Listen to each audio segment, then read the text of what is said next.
Bom, pessoal, bom dia a todos. Meu nome é José Adenso e, juntamente com o meu grupo, nós vamos apresentar para vocês um trabalho sobre malthusianismo e o neomalthusianismo no contexto agropecuário, tá? Esse trabalho é da disciplina de Ecologia, ministrada pelo professor Victor Ribeiro.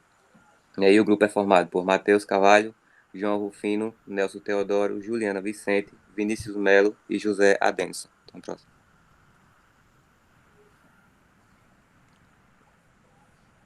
Então, pessoal, falando um pouco sobre o Thomas Malthus para vocês, apresentando ele, ele nasceu em Durban, lá na Inglaterra. Ele tinha 68 anos de idade e viveu entre os anos de 1766 a 1834, tá?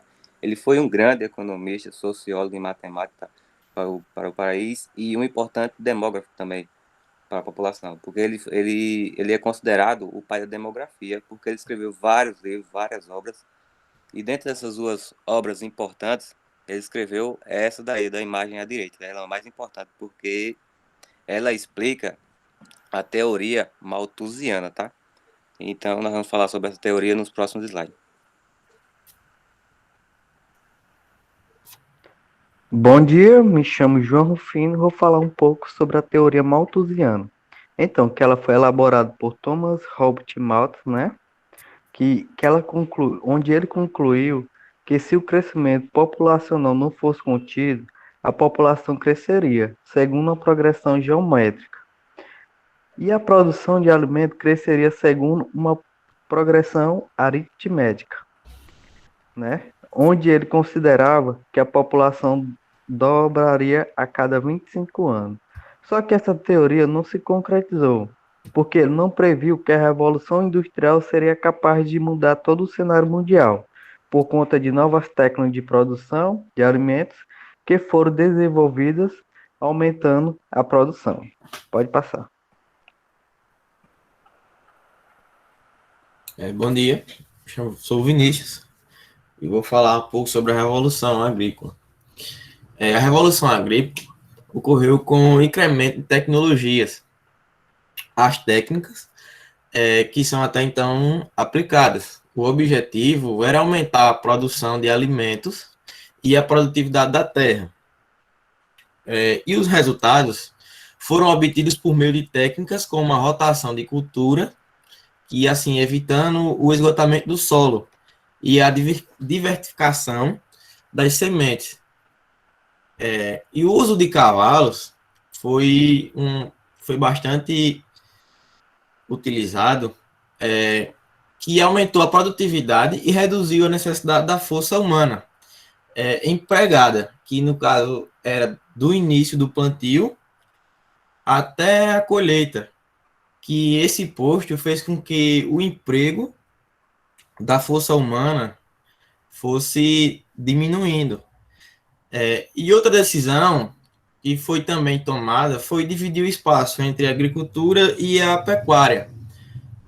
E também, na Inglaterra, foi aprovada a lei que permitiu a compra dos campos públicos pela alta burguesia, que esse ato forçava a migração dos pequenos agricultores para as cidades, e com essa migração, esses trabalhadores mais tarde seriam a mão de obra que iria abastecer as fábricas durante a Revolução Industrial. E com isso, a migração dos trabalhadores do meio rural, a taxa de mortalidade da população no meio rural diminuiu, porque quando eles no trabalho eram situações forçadas, que não eram, como é que eu posso dizer, eram trabalhos pesados para eles. E eles saindo para as cidades foi diminuindo a taxa de mortalidade. E a teoria malthusiana deu errado porque os alimentos acompanharam o crescimento da população. Pode passar. Bom, sou o Nelson. Vou entrar agora também em um novo contexto, né? Já falando do século XX.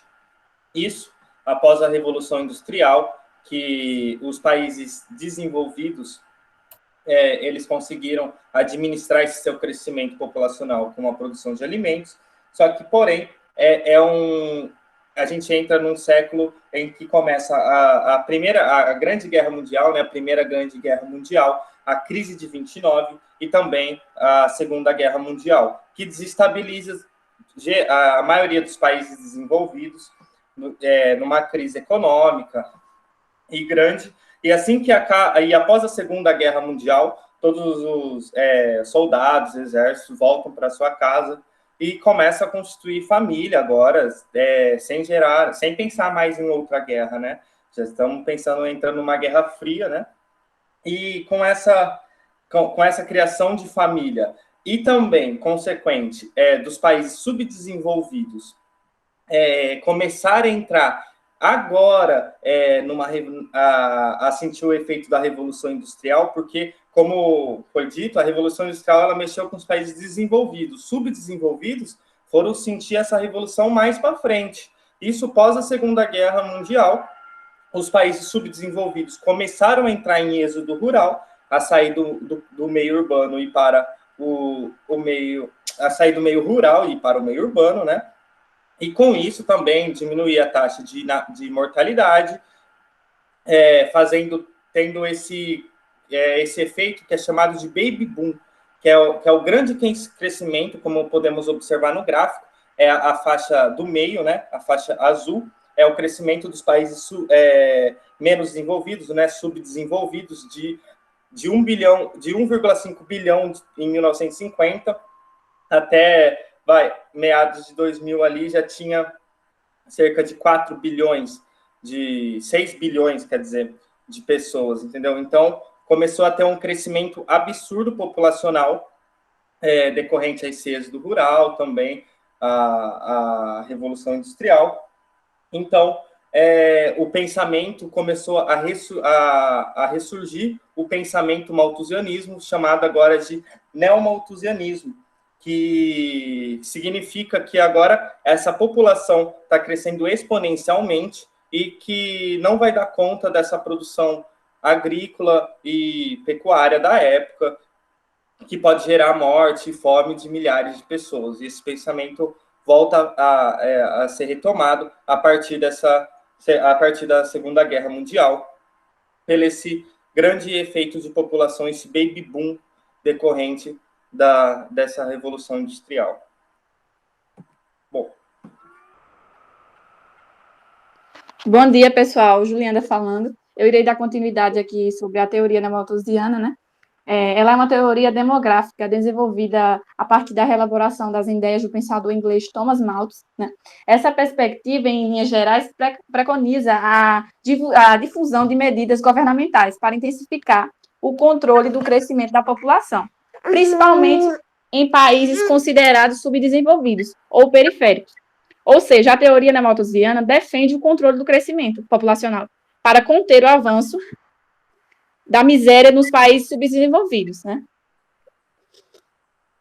A mesma diz que a pobreza dos países está ligada ao aumento da população, né?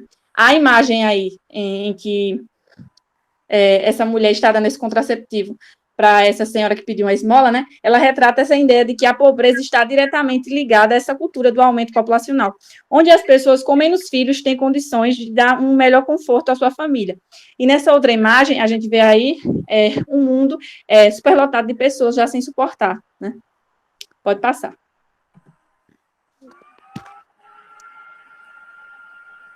Bom dia, pessoal. Meu nome é Matheus Carvalho. Eu vou falar um pouco sobre esses gráficos que no ano de 1870, que mostra como que a população era baixa, como vocês podem olhar. Com isso, o neomalthusianismo se baseava que quanto mais pessoas, menos alimentos. E com a chegada como teve a primeira revolução, ter a Revolução Industrial, e que entrou a Revolução Verde, na década de 1960 a 1970, vocês podem ver que no gráfico a produção ela começa a subir, a quantidade de alimentos ela começa a crescer, então ela passa alimentos do que pessoas. a Revolução Verde ela otimizou as práticas agrícolas, que eram intensivas, descoordenadas, em grandes áreas, mas tinha baixa produtividade. E com isso, a chegada da Revolução Verde, que otimizou todo esse parâmetro, entregando técnicas químicas e de práticas, fazendo com que tivesse um aumento desses alimentos, e com isso foi deixando que a teoria neomalthusiana passou a ser equivocada. Esse segundo slide, esse gráfico, perdão, ele mostra a nossa produção em Brasil. Aqui a gente utiliza menos áreas e produz alimentos. Então hoje a gente pode ver que em pequeno espaço a gente produz o dobro do que era antigamente, em comparado a esse gráfico ao lado de 1980, onde foi de 1970 até 1948, por ali, que foi o pós-guerra, né? Que a produção ainda está baixa, ainda não supria a necessidade populacional. Pode passar, por favor. Com esse próximo gráfico, ele mostra que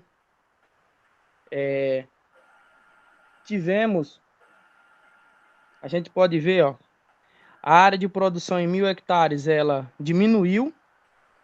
Então, a gente diminuída, tivemos atividade. Vocês podem ver a área é esse de linha azul. E o de produtividade é esse abaixo. Vocês podem ver que a produtividade ela aumenta, diminui. A produção em sacas, em 1.000 sacas, beneficiário de 60 quilos, ela aumenta. E a receita bruta, que é a lucratividade, ela também aumenta. Isso faz com que a teoria neomalthusiana ela esteja errada, que chega a um nível que temos mais alimentos do que pessoas. A quantidade de alimentos ela que está sendo produzida dá para suprir a necessidade de todos. Então a fome ela não está baseada na falta de alimento, e sim na renda, na distribuição da renda populacional que está mal direcionada. E com isso a gente pode ver também que, dando continuidade, perdão, passar o slide aí, dando continuidade que a gente pode fazer uma comparação das práticas com a dinâmica populacional. A gente vê que, para ele, o neomalthusianismo, ele considera, a gente pode usar exemplo como a curva J, que ela tinha um crescimento exponencial, que a um certo ponto tudo iria se esgotar. Mas só que, com o decorrer do tempo, a gente tem como exemplo também que foi um exemplo de curva S. Quando chegou um certo meio, ela se estizou e se permaneceu. E com isso, a gente conclui esse termo sobre neomalthusianismo. E aí sobre...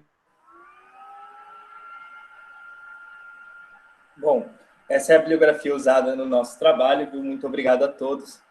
Até mais.